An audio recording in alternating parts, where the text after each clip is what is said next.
भगवत मार्ग में चलता है ना, ये जरूरी नहीं कि आप अष्टांग योग से चलें तभी आपको सिद्धियां मिलेंगी।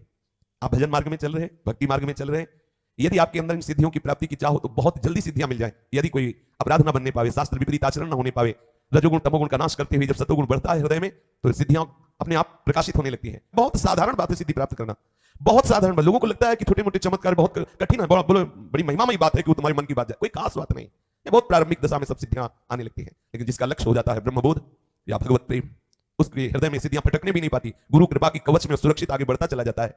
पर यदि तुम्हें लगता है कि संसार का सम्मान, संसार का लोक, संसार का भोग, तो प्रभु का भजन करके देखो, ये सब तुम्हारे चरणों में लुटेंगे।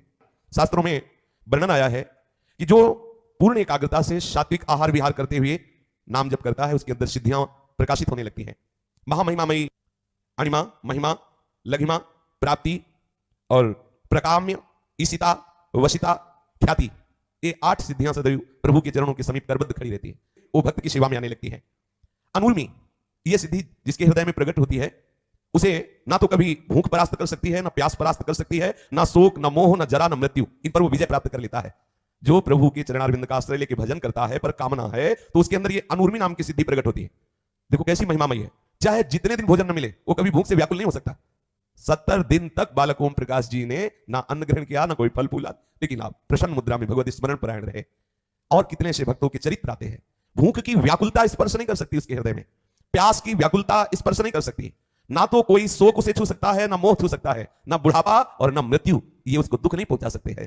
देखो वो मोक्ष नहीं चाहता है, प्रेम नहीं चाहता है, लेकिन भजन में लग गया, लोक हानि की चिंता का त्याग करके। देखो कैसी सिद्धियां, अष्ट वो सिद्धियां जो सदैव भगवान के समीप ही रहती है, भगवान अंश मात्र से उस उपासक को दे देते हैं, और ये महामहिमामयी अनुर्मी नाम की सिद्धि प्रकट होती है। फिर दूसरी सिद्धि दूर श्रवणादि, वो लाखों कोस दूर की बात सुन लेगा।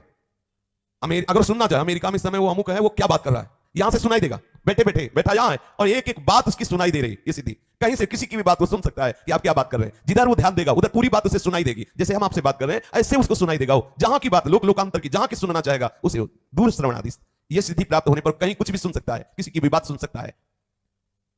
फिर दूरदर्शन आदि, यहां से बैठे बैठे वो देख सकता है ब्रह्मलोक में क्या हो रहा है, यहां से बैठे बैठे देख सकता है कलकत्ता में क्या हो रहा है, अमुक जगह क्या हो रहा है, देख सकता है, बैठे बैठे देख सकता है। देखो भजन का बल, देखो प्रभु का आश्रय लेकर नाम जप का प्रभाव, देखो बैठे बैठे उसकी दृष्टि इतनी सूक्ष्म हो गई, जहां चाहे वहां की बात देख सकता है।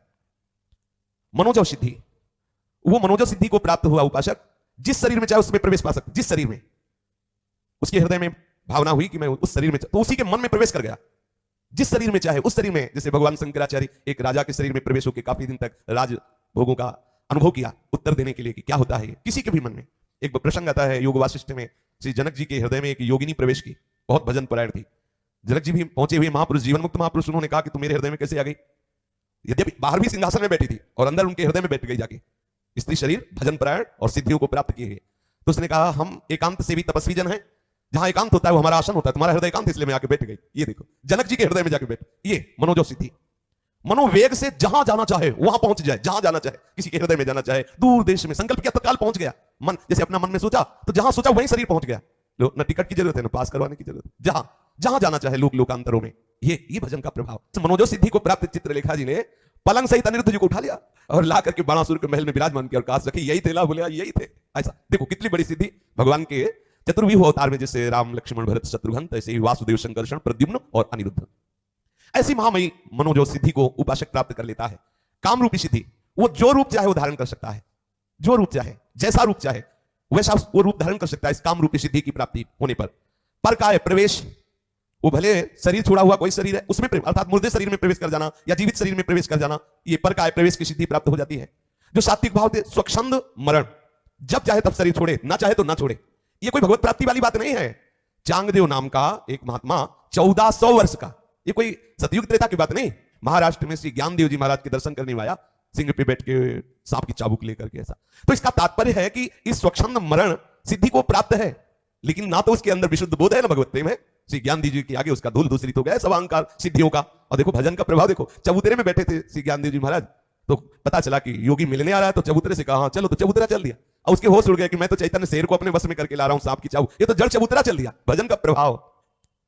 फिर है देव क्रीड़ानुदर्शनों, ये सिद्धि जिसके हृदय में प्रकट होती है, जैसे अपने लोग टेलीविजन देखते हैं ना, ऐसे वो जिस लोक के वो खेल देखना चाहे, क्रीड़ा के विविध प्रकार के, विलासता के, वो सब देख सकता है। गंधर्व लोक में कैसी क्रीड़ा हो रही, देवलोक में कैसी क्रीड़ा हो रही, ये सब यथा संकल्प संसिद्धि, जैसा संकल्प करे ठीक वैसे ही कार्य होगा। यह सिद्धि प्राप्त होने पर जैसा संकल्प करेगा वैसे ही सामने परिवर्तन हो जाएगा, चाहे वो जड़ वस्तु हो चाहे चैतन्य वस्तु हो, उसके संकल्प के अनुसार चलना होगा।